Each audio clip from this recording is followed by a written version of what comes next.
Welcome, everyone. Thank you for joining us for another NetHope Solutions Center webinar. Today, we are going to be talking about security lessons learned and good practice in data protection. And we're welcoming presenters from Catholic Relief Services, the Options Clearing Corporation, Mercy Ships, and United Nations Office for the Coordination of Humanitarian Affairs. My name is Madeline No. I'm from NetHope, and before we get started, I'd like to go over a few housekeeping guidelines for today's session. Please keep this interactive. We do encourage you to put your questions and comments in the Zoom chat window. Please open that, and we will have a Q&A discussion toward the end of the session today with questions from the audience. Also look for a follow-up email, which will include a little recap of today's session, as well as the recording link and any collateral from our session today. And we do also ask for your feedback. At the end of the session, a satisfaction poll screen will open up after you close your session today, and we encourage you to take a minute or two to fill out that form. And with that, I will turn it over to Sonia Rutzel from Catholic Relief Services. Thank you very much, Madeline, and thank you very much, NetHope, for facilitating this webinar with us. So this is part of a webinar series that we run under the umbrella of ICT4D, and it's connected also to our annual ICT4D conference. So just wanted to highlight that the next one is in April in Abuja, Nigeria, and we have an open call for speakers that will finish this weekend.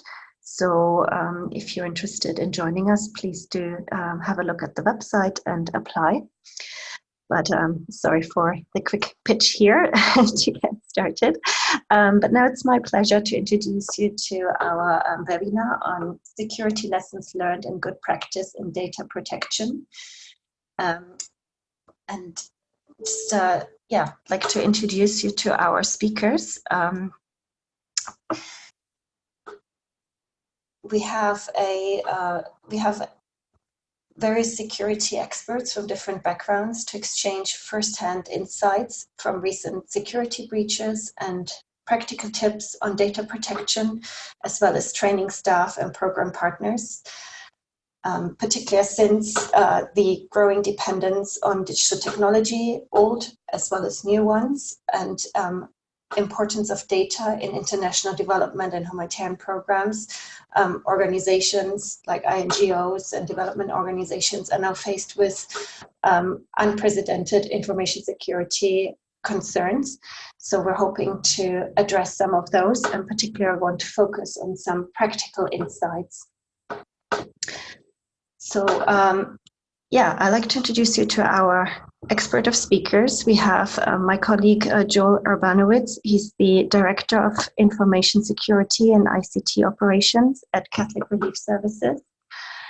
Jay Munns, he's the Data Protection Officer and Director of Information Security at Mercy Ships. Stuart Campo is the team lead of the Data Policy Center for Humanitarian Data at the UN OCHA. So the United Nations Office for the Coordination of Humanitarian Affairs, and Hubert, who is the head of Security Training and Awareness at the Operations Clearing Corporations, or short OCC, sharing some insights particularly from the financial sector on staff training. So without further ado, I'd like to pass on to our first speaker. Good morning, everybody. This is Joel Urbanovich from Catholic Relief Services. To kick us off to talk about information security and data breaches and being responsible with data, I think it would be useful to explore a real example of a breach. Often we talk in the abstract. We don't have a lot of well-documented examples of breaches and the potential for real harm and the impact of them. And often it's difficult for us to communicate the real risk that exists in the processing of information that we do when we're dealing with and providing services to our program participants in the field. And I, for better or worse, have both been part of a real breach experience and one that was fairly public. Some of you may remember, others may not know, that in late 2017, during the week of Thanksgiving here in the US, we had a near breach event, one that was written about in both DevEx and IRIN news, that involved the potential breach of program participant information, their personal information, information about their families, information about the funds that we had distributed to them for the purposes of buying goods and services, as they were all IDPs in a country in West Africa. And again, I'm not going to belabor the point about the specifics of that. If you're interested to learn more about the actual event, please go ahead and look it up in both DevEx and in IRIN news. You can find out quite a lot more about it. But the reality was that we had a system that an actor broke into and potentially exfiltrated the data of our beneficiaries. And the potential of that was because of the nature of the operating environment. The potential was that this was going to cause unrest and perhaps lead to violence.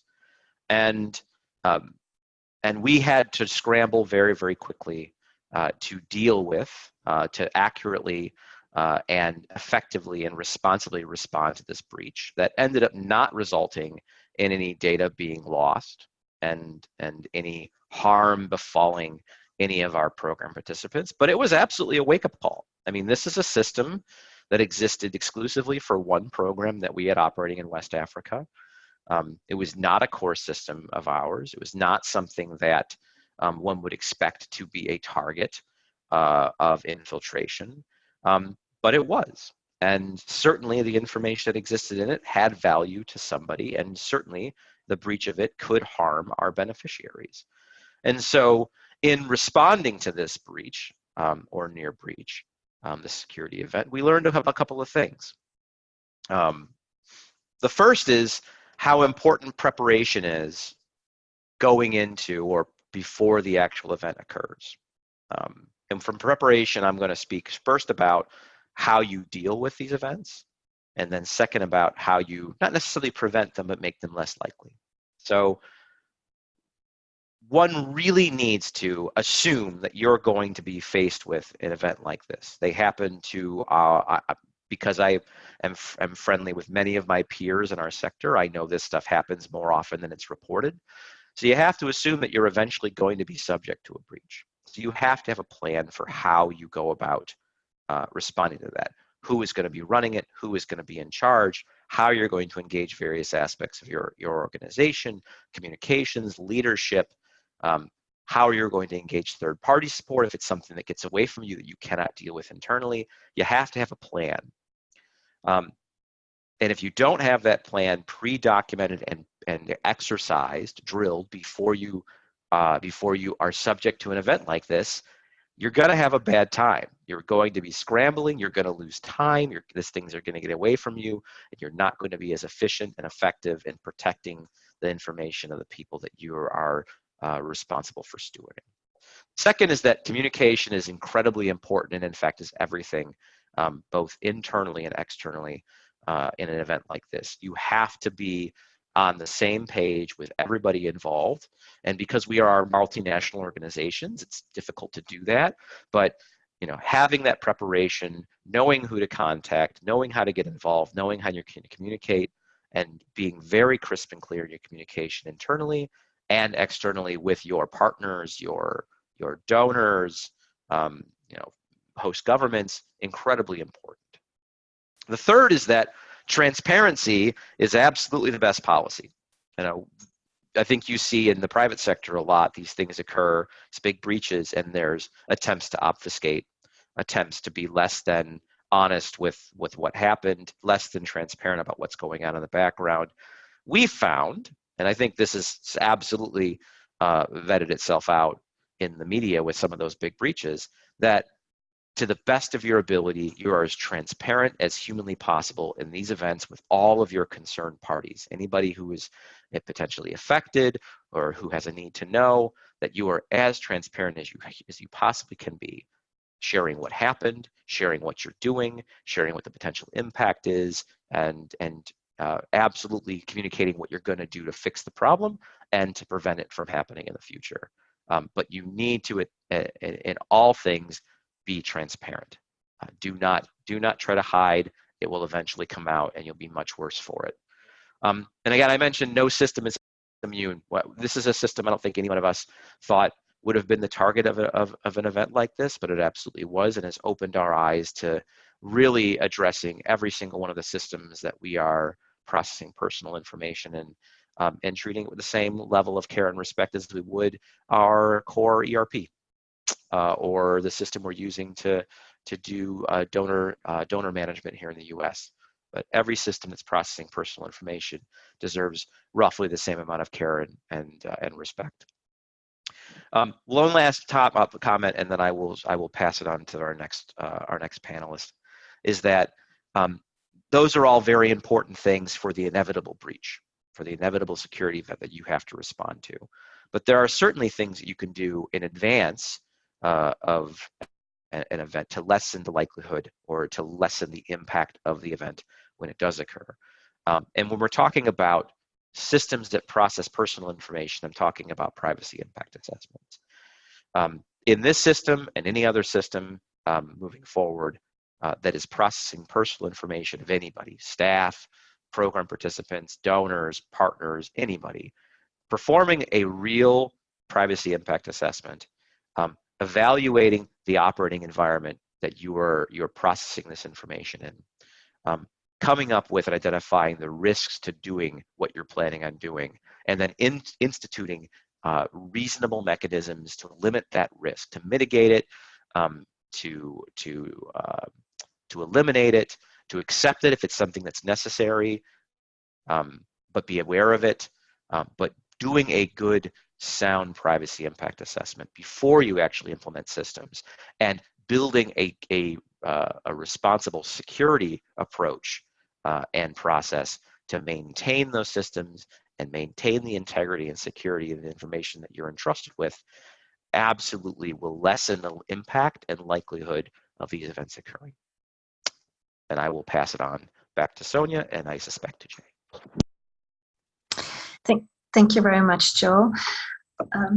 Also, before I pass it on to our next speaker, I would like to just remind all our attendees that you're very welcome to ask any questions in the chat room, either address them to a specific panelist, or if you have any more open questions. We really, as Madeline said, we really like this to be an interactive event, but with over 100 participants, it's difficult to do that as a live discussion. So please do use the chat room. And that brings us to our next speaker. I would like to introduce Jay Mans. He's the Data Protection Officer and Director of Information Security at Mercy Ships. And Jay will also share some practical insights and learnings directly from his work. Thank you, Jay. Thank you, Sonia. Yeah, as Joel has mentioned, the privacy impact assessments are absolutely critical. But even once to take it into a more an even more technical perspective, or a what can I do about it perspective, remediation gets expensive. We all know that. We've seen the surveys around how much it costs for an average breach, and the value of phishing, spyware, malicious actors. I mean, this is an economic war for them. Over $2 trillion a year in global value. So really, what do we learn from some of the incidents that we've seen here? Number one, patches. Patch your software, patch your servers, patch your desktops, your mobile devices, making sure that you're doing the maintenance to follow up with keeping patches. The US Verizon data breach assessment says more than 4 out of 5. publicly known breaches were preventable had they done security patches and been current on their patches. A second one that I've actually experienced at another organization is mobile devices. You know, mobile devices are such a wonderful thing.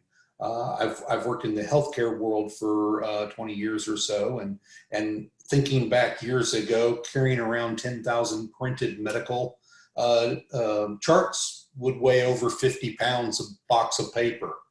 Yet an iPhone weighs less than a pound and can have literally millions of records attached in emails or OneDrive or Google Drive, or, you know, the places where people store stuff. So make sure your mobile devices, your users are using passwords, they require passwords, they have the auto lock enabled. For most current mobile devices, this automatically encrypts the data on the device. And an encrypted device is almost a get out of jail free card. Lost, stolen, or unattended devices are no longer considered a breach that requires reporting. That's a big thing to think about because we all have lost a device, left it in the cab, left it in the airport, left it, you know, hard telling where, had some of them stolen. So all of those are really, really concerns. And under pretty much all worldwide privacy laws today, that if it's not password protected, that is a breach that requires reporting. Under GDPR, you have 72 hours to report that breach. So, you know, it's something that kind of leads to the other big thing that Joel really talked about is having a plan, be prepared, practice that plan, and not just the IS team or not just the, you know, the infrastructure, this IS team in particular. Include marketing, finance, communicate this, include your legal team. This, you know, as we know, this can get very out of control very quick, and it really, the reputation of your organization becomes in question if the donors, your donors, cannot trust that you're taking safety precautions to protect their data. That's really where it kind of comes down to is ultimately this is about reputation and about economics. And so doing the right things to protect those is one thing. Remediation gets expensive, but I have seen far too many instances where once you finally do get it remediated, then the regulators come in and say, well, you know, should have done more. You should have thought about that. You should have actually done a privacy impact assessment and considered this, and then they fine you on top of it. And so it can actually be almost punishing the victim in that scenario. But it is a common practice that happens. And we all have to be aware of that no matter where we're working in the world, and who we're working with or what kind of data we're storing and traveling.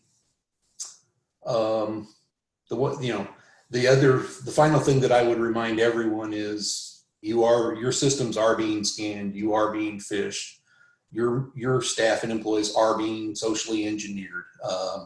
It doesn't matter what you're doing, where you are at, or who you are, how small you are, how big you are. It is happening every single day. So stay vigilant and really, keep doing the basics very well, and you'll have a much better chance with it. Sonia, I'll pass it back to you now. Thank you very much, Jay. I also like to ask the audience as well if there are any particular sources or links to sources you would like to share with your fellow attendees. We're looking to put together a resource summary of different links with useful information, and we will start obviously placing those in the chat room here, as well as at the collection of useful web links to our summary that we will share post this conference.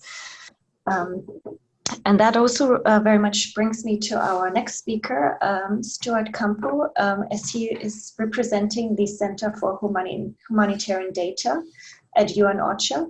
And yes, we'll just share the link here in the chat room as well, which is a great source for information on data policy and related topics. So Stuart, I'd like to ask you to share a little bit more about your practical guidance for data incident management. Thank you. Great. And just want to make sure you can hear me okay, Sonia?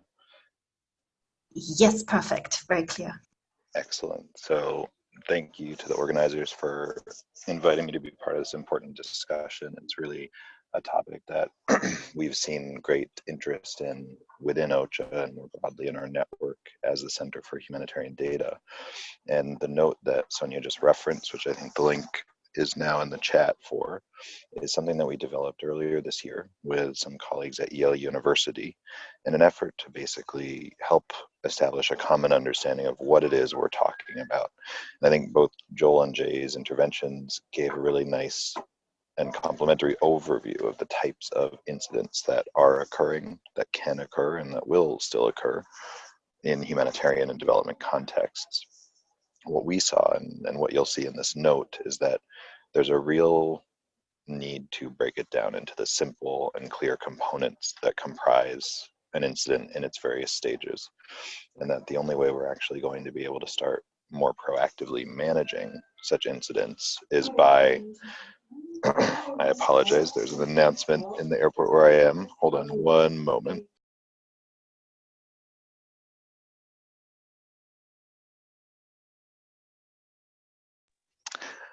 And I will let everyone know if I manage to leave the airport without leaving a device behind. I listened to that advice from Joel very clearly.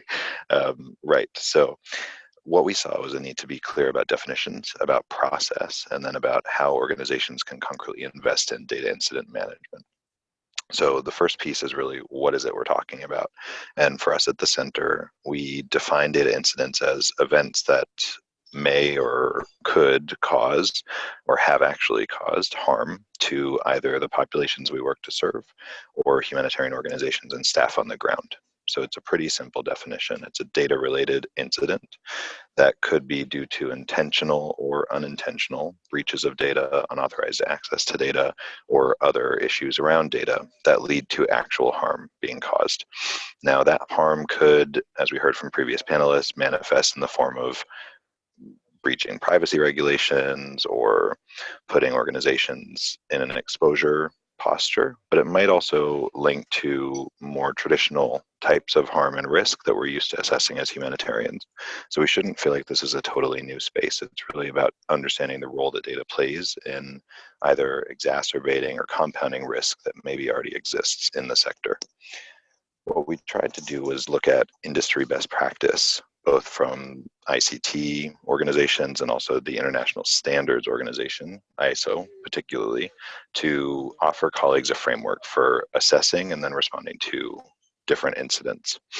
And you'll see in the note that we break down the 4 aspects of an incident, which are a threat source, a threat event, a vulnerability, and the actual adverse impact. And then in turn offer a chain of steps that you can actually implement to respond. Where we are now as the center is looking at how we can adapt these steps to our own internal processes. And we're doing this as a first kind of phase of then hopefully working with other colleagues in other parts of OCHA to establish something for OCHA as an office as a whole. And what we will do, and we can kind of commit on this call to sharing our experience once we have the protocol adapted to our working procedures and the types of data that we manage, because this is really critical. And I think in terms of the areas we're seeing a need for more investment in, the supporting of continuous learning, both within individual organizations, but also within the sector, is absolutely essential. That's why conversations like this are really helpful. And we would welcome additional opportunities to engage and share experience, particularly in the way that the previous panelists have talked about actual breaches that occurred. We need more transparency and frank, but also safe spaces where we can have these conversations and learn from each other.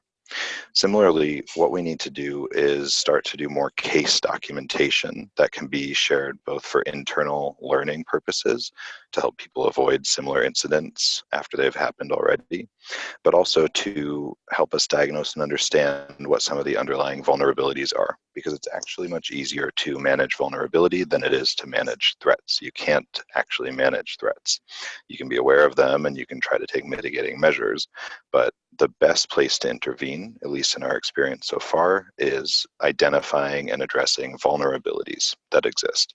And so this is something that we would really welcome additional experience around, and we're now initiating a process in collaboration with the World Economic Forum to do case documentation of data responsibility, as we call it, but broadly data practice in the sector in 2 different response environments, working with civil society and NGOs, as well as UN agencies and other humanitarian responders.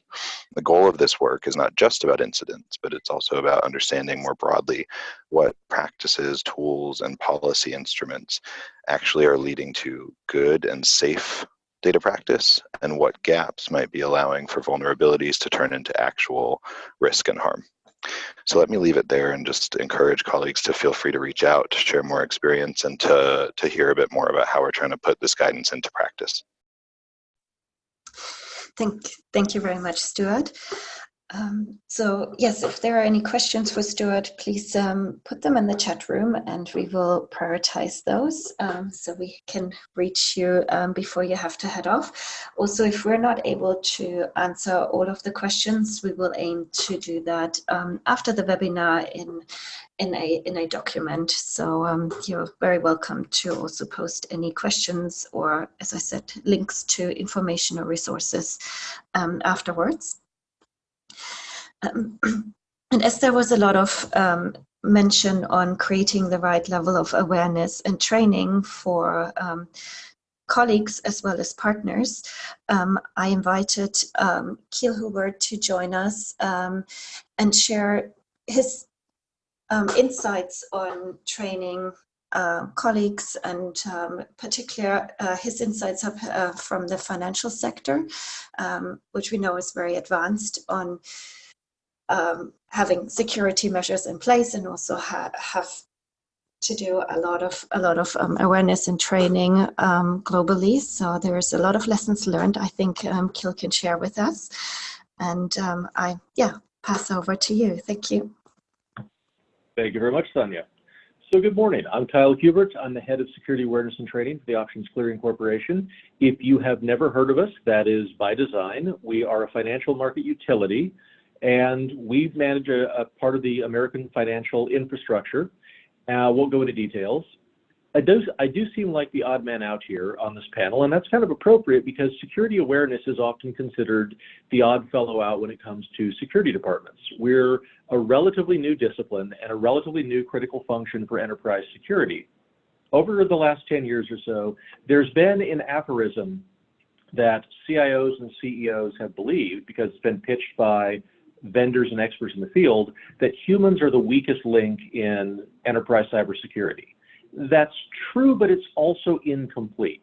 Yes, people definitely can be your weakest link. The analogy that security is like the defenses in a castle, and every piece of electronics that you add, every protocol, every policy is like another watchtower on the perimeter, none of which works if the guard can be convinced to just lower the drawbridge and let the bad guys in. But the reality is people are also your strongest asset. Humans naturally have an ability to perceive and discover patterns and recognize when things seem off or wrong. They are your greatest sensors, and often they can react faster and draw conclusions better than any information system can. So that's what we're here for. It's what we exist to do, is to train people in how to understand why security is important, how to apply it, what it means to them, and how then to react when they see something that might be an indicator of compromise or potential security incident. Now, there's 3 things I wanted to bring up this morning, and that's the idea that a critical piece of security, if you want to manage a breach, the best way to do that is to stop the breach from happening in the first place. And the best way to accomplish that is to hone your people into a critical part, an extension of the entire security perimeter. In order to do that, however, you're going to have to fight human nature. And I don't mean this to say that people are inherently broken, all right? What I mean is we have to deal with people as they actually are, not as some academic abstraction that you would get in a business school scenario, right? People are not perfectly rational actors who lack all emotion and will always follow policies exactly like little automatons. That's not realistic in the least. Three things. First up, you have to deal with the problem of people saying with all sincerity and fervent belief, security isn't my job. We have a security department for that. I don't need to worry about this. I'm a chef, I'm a pilot, I'm a physician, and I need to focus on what I do best to take care of my customers, my people, my stakeholders, whomever. And the reality is that's not true, right? Security is literally everyone's responsibility. Every single information system user, every member of the organization has a part to play in understanding and applying the security controls that are laid down to protect the organization from preventable risk. With that, there's also the problem of dealing with the immediate manager issue. And that is, you have an employee who is given a task. Say, I need to send this information to a third-party vendor, but our security regulations say that this information must be encrypted because of the sensitivity of the information in it. If I send it unencrypted, there's a high probability it could be intercepted, we'll have a breach, and bad things will happen. Then you have that first line manager, that line supervisor who's standing right in front of that tasked employee who says, no, we've got to get this out right now. It's critical to the mission. And that manager believes it. With all sincerity and operational need, they're willing to sacrifice security for expediency, and they have good reasons for it. That employee is now caught. They've got the manager who is right in front of them and who has the ability to discipline or fire them, and they perceive and feel the operational need, versus a security department that may be abstract, distant, maybe even in another country at the time, and isn't there to step in and say, no, here's exactly why you need to do this. And finally, you've got the problem of people who are now in the habit, thanks to the fact that we're living in the global connectivity and smartphone era, where they are mingling their personal and professional communications constantly throughout the day. They're getting personal emails, texts from family members and friends. They're getting business email. They're having to access applications and access networks. And they get so used to living a life based upon a blurred threat model. That is, they're thinking in terms of all information as if it were affected by the same enemies, the same obstacles, and the same controls, when in fact, the threats facing them in their personal life versus the threats facing their organization are radically different, and they should be considered different. This is why we try to explain to our key stakeholders, all the equipment and the best written policies in the world are not going to save you from a preventable mistake made by a person. This is why you've got to get your people up to the same level, or preferably a higher level of competence than you have for your electronic systems. And with this, what we mean is, you've got to reach people where they are. You've got to talk to them with the analogies and metaphors that help make security real and personal for them. Because these are the people that are generating, handling, transporting, modifying, and protecting your data. Right? The data will not protect itself. You can encrypt it, you can hide it, you can restrict it, but a person can always reveal it.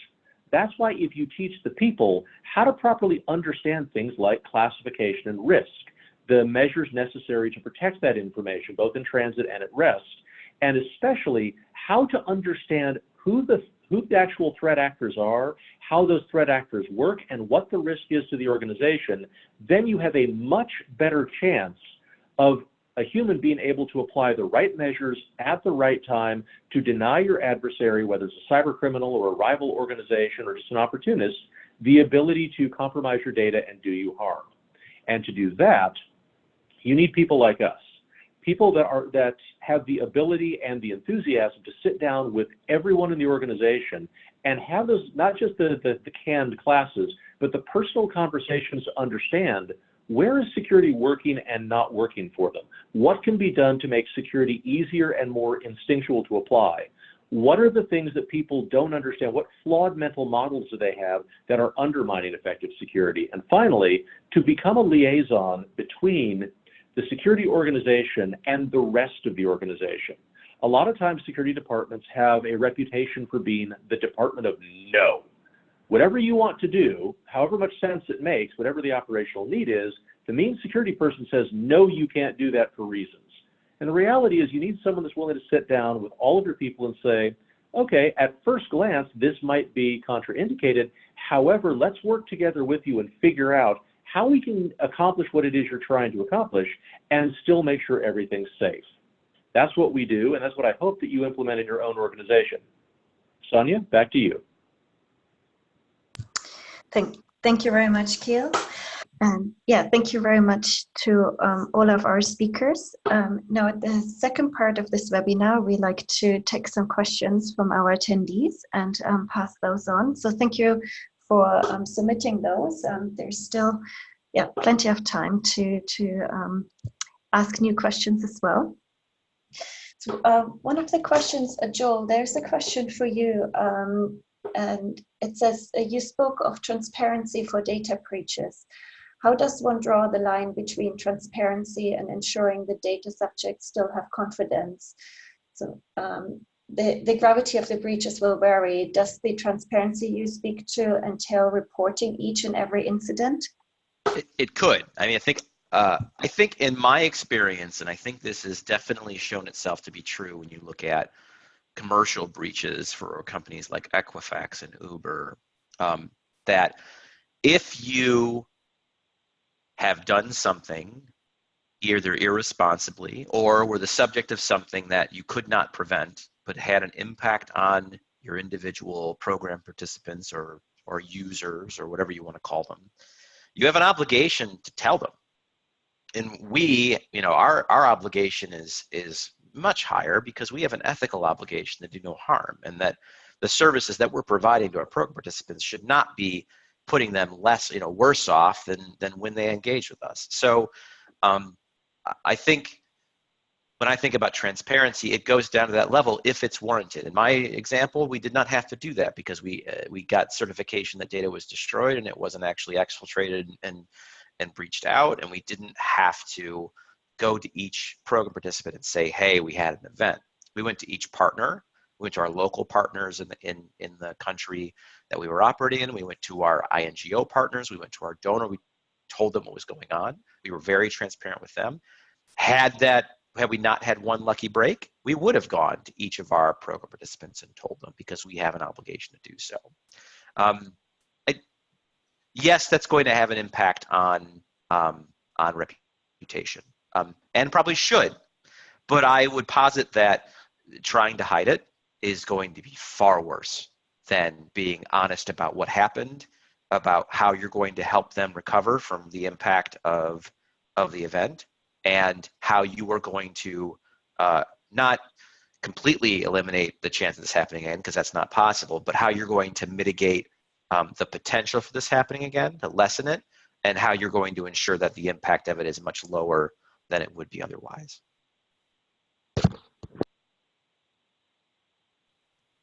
Excellent, thank you. Are there any other comments, particularly around guidelines when to find the right time of reporting and identify, I guess, the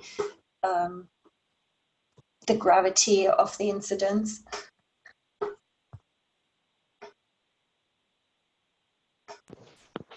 I'm sorry, was it Sonia? Can you ask that one more time? Sorry, am I audible? Yes, you are. Ah, okay. I wanted to see if maybe any of the other panelists have anything to add. So, particularly anything around good practices for breach detection, and particularly the reporting part.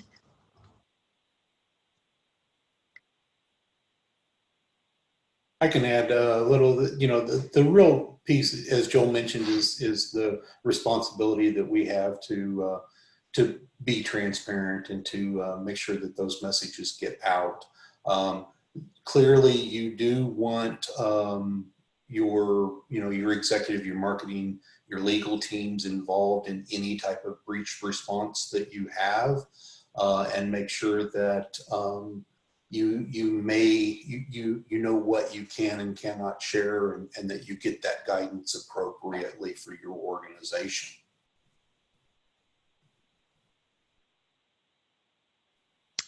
Excellent, thank you. Let's see the other questions. They were very similar questions. So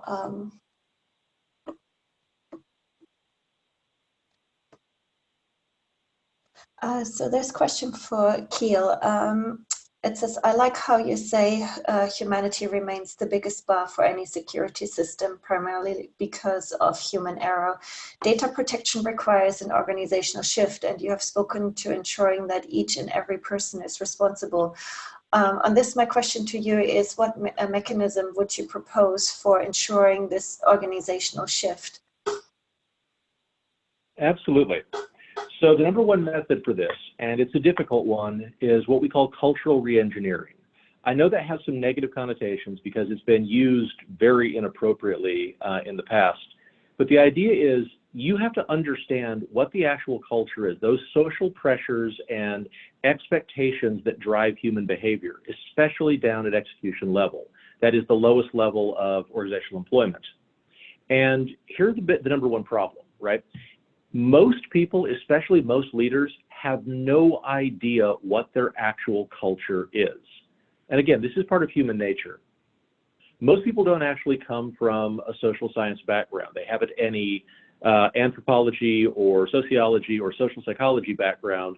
And so they make assumptions that what they learned in their first most influential leadership role is the way things are. And they will then carry that mental model with them from employer to employer, from place to place. Again, this is normal. The model we used to use in the US military was the first time that you're put in charge of soldiers as a squad leader or a young platoon leader, that is going to color your perception of the way the organization works for the rest of your 20 or 30-year career, and it's never true. So to start with, you've got to understand what your culture actually is. There's the things that you say, the policies that you write, but those are almost always based on an academic model or an abstract, or worse, what a lawyer tells you to write. You have to go understand how people actually live, the pressures that they're under, the perceptions they have, and their understanding of what their section or their particular group's goals and objectives are. Then you've got to start finding ways to modify that, by which I mean you got to be able to translate your intent, your policies, procedures, processes, and controls into terms that the people can actually not only understand, but fit with their model of how the organization works. And when you discover conflict, that is, the company expects X and the people doing the work expect Y, you've got to find a way to come up with a compromise solution, call it Z, where you are able to achieve the desired objective without necessarily forcing people to unlearn or break their concept of who they are and what it is they stand for. This is extremely difficult, and it ties in with that idea of transparency. You're not only being transparent with your third-party suppliers or your customers, your vendors, you're doing it with your own people. They've got to understand that security has their best interests in mind and want them to succeed and be successful. At the same time, they have to understand their responsibilities back not only to security, but to all the other people in the organization and the customers that are depending on them to safeguard their data and do the right thing. This is why I highly recommend hiring a few social scientists to come work or to augment your security department, because you have to build all of your programs and all of your defenses with the idea of your actual people and your environment in mind first, rather than an industry best practice. Excellent, great tip. Thank you, Kiel. I think you mentioned as well the role of data stewards, or I think some organizations might call them mentors or data mentors, so that I guess for an NGO could be either per department or country, region, location. So this is, I guess, the question particularly to Jay and to Joel. Is that something that you have seen in practice? Is that something your organizations are using, or? Go ahead, Jay. Yeah. What was the question again, Sonia? I got caught with reading one of the other things. So weird. Oh, no, don't worry. So to use the role of a data steward or a mentor, or obviously to have, I guess, since our organizations are often very widespread globally, it's a bit harder to bring everybody in one room and do Yeah. this security training on a regular basis. So I really feel, we have a concept of having, I guess, sort of mentors or stewards that help us spread the word around data protection. And do you have any experience or tips you might be able to share? Absolutely. Yeah, we are a very distributed kind of franchise type organization. We leverage data champions within those organizations. We have privacy champions or data protection type champions within each one of our business units. As Kyle's mentioned, you really have to get in and change the culture so that people think about the application of technology with things that they've done for years. I use the example of medical charts and carrying them around. That's a culture change that has to be made, that people have to recognize how much data they are actually carrying. And it does. It takes a lot of communication and education, from a security perspective, from a business unit function perspective. It is really about kind of educating and changing the culture. And you can only do that through the frontline business units and really, empowering them to make smarter decisions is absolutely critical in doing that. So we have a kind of a guidance organization that we communicate with regularly. And empower them to have that say and that voice there. Yeah. Speaking of culture, I mean, I think the way that we've approached this, and we're by no means as effective as we want to be or as thorough as we want to be, but we do all of the traditional end user awareness training on security and privacy for our staff across the agency. But perhaps more importantly, on data protection, we've established some norms, some guiding principles for responsible data in the agency. We've published them on our website, we've published them internally, and they're directly tied to our organization values and principles. So, what we've basically done is say that responsible data protection is an extension of who we are as an organization. We talk about protection of the people that we serve. Protecting their data is protecting the person. And then have tried to find ways to thread in data protection and privacy by design into the core business processes of the organization. We think about we have a project and program management methodology. We have monitoring evaluation policies for how we process and capture data for monitoring evaluation. What we've done is partner with those units to thread in data protection into those processes. So instead of it just being a training thing that you have to think about on the side, it just becomes an intrinsic part of the way we do programming. We're not there yet. We certainly haven't rolled it out as broadly as we want to, but that's the approach we're taking, is just make it part of who we are and not just this separate thing that you have to be constantly reminded of. Thank you very much. Stuart, do you have maybe something to add particular around maybe some call out or advice on how our organizations could better collaborate around data protection, in particular around any open source data collaborations? Sorry, Sonia, you're probably going to get a lot of background noise from me. Oh, okay. Now in the process of boarding, but if you can hear me clearly, I'm happy to give a quick response. I think we do. We'll see. Great. How it goes. Yeah.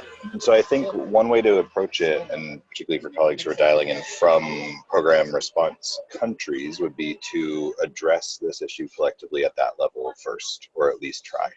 So look at different coordination structures like the cluster system, the intercluster coordination mechanism, or the IAM working group in a particular country. See how you could develop a light touch data incident management, maybe assessment tool to start, and try to do that together, particularly for a joint data management exercise like a multi-sector needs assessment or something similar. Pick something specific, look at the potential incidents that could occur and the mitigation measures that collectively different organizations need to establish, and then do an after action once the exercise is complete and see if any incidents actually occurred, or see which vulnerabilities remain kind of worrisome or present, and also which threats may or may not have been tracked throughout the process. So I would say be concrete, focus at the field level, and try to foster collaboration that way before trying to boil the ocean at the global level and get, for example, all partners in a particular subsector to agree on a common framework for assessing risk related to data, because that will be a longer process that needs evidence from the field to inform it. Over. Thank you very much, Stuart. Any of the other panelists like to add to this conversation about collaboration on, especially open data, open source data, or I guess training or assessment materials?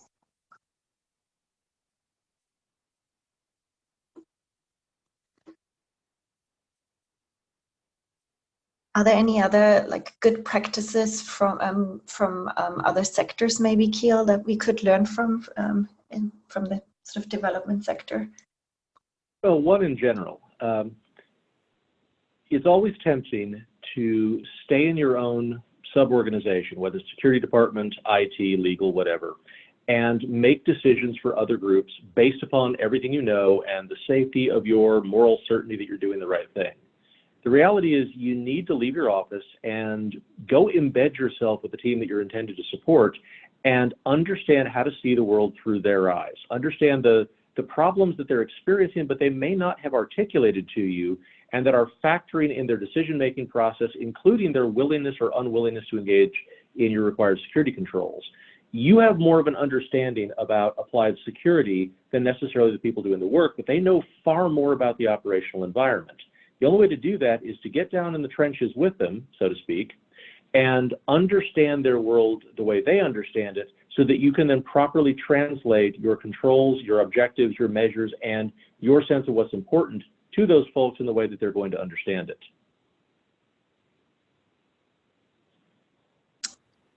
Thank you, Kiel. That's excellent advice.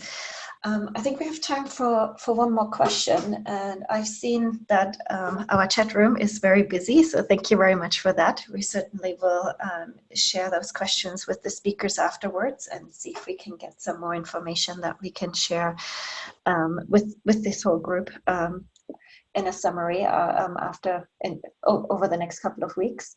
So some of the comments and questions were particularly also about the GDPR, since it's 1 year on now after implementing this data policy. And I believe, Jay, you might have made some comments there. Would you like to maybe add a couple of I guess sort of final comments around sort of GDPR awareness and what you think where we are so far? Yeah, so Europe has taken the approach of a national or a kind of a global European regulatory stance with the GDPR. Here in the United States, we don't have a federal legislation really at this point. We're still kind of in the 50-state version. But the GDPR definitely allows you, as someone that is doing business in Europe or that is based out of Europe, to the opportunity to select a primary supervisory authority and to deal with basically your host nation as the primary location for any breaches that happen in Europe or with anyone that is affected within Europe. The GDPR is really, when you read through the regulatory requirements and stuff, are not a significant change in actual requirements from the previous regulations that were in place. The big thing that really changed was enforcement. And it is a little more stringent in certain areas, but it's really the enforcement and the 72-hour notification period that has panicked most people. This means that you don't have time to go figure it out after you've had a breach. You need to be prepared to answer questions and respond to the governmental regulators in a very short time frame.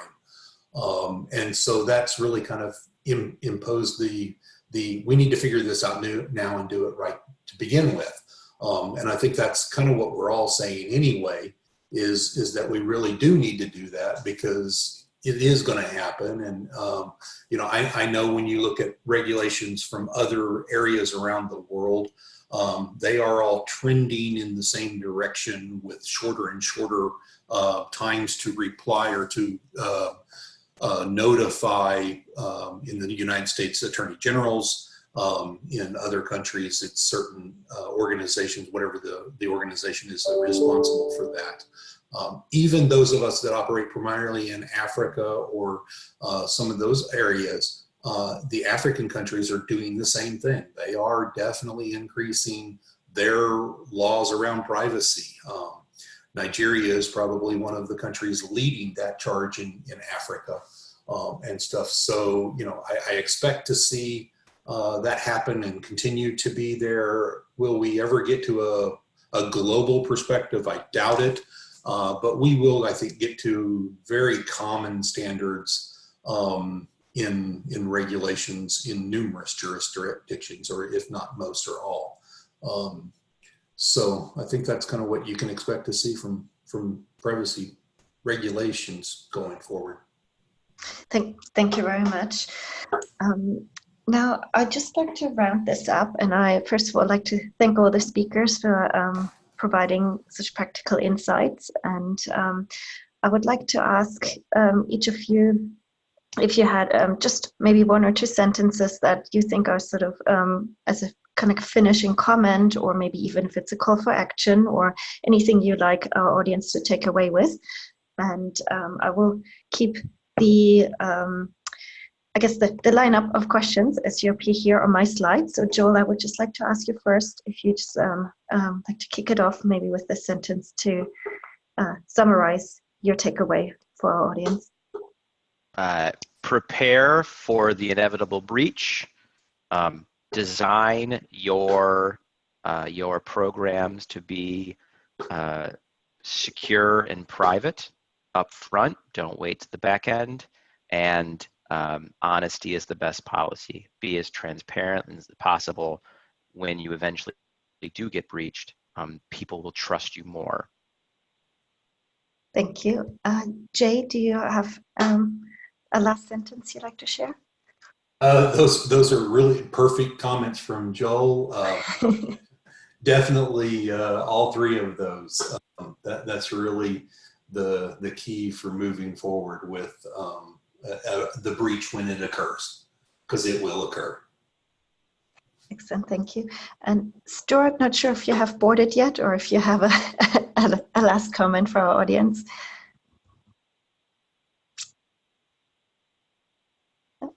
He might already be on the plane. And Keel, would you like to have offer a last comment for our audience?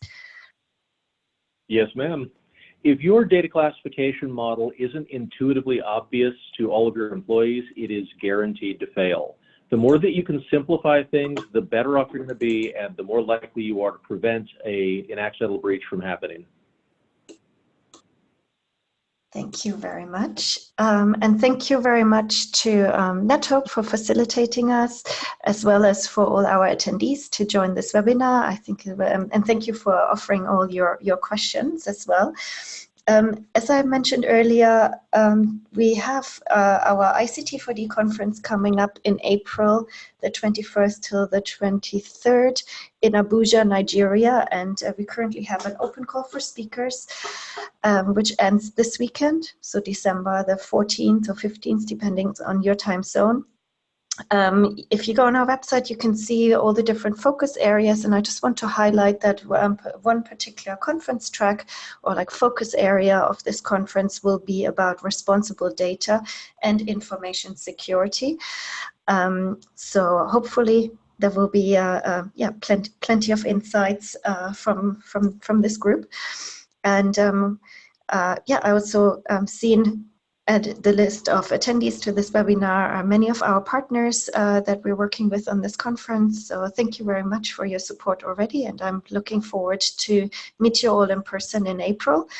And we will convene again next year with those ICT4D webinars, and we'll share more information on the upcoming topics as well. And I think we also have a feedback survey for this webinar that will be available once you,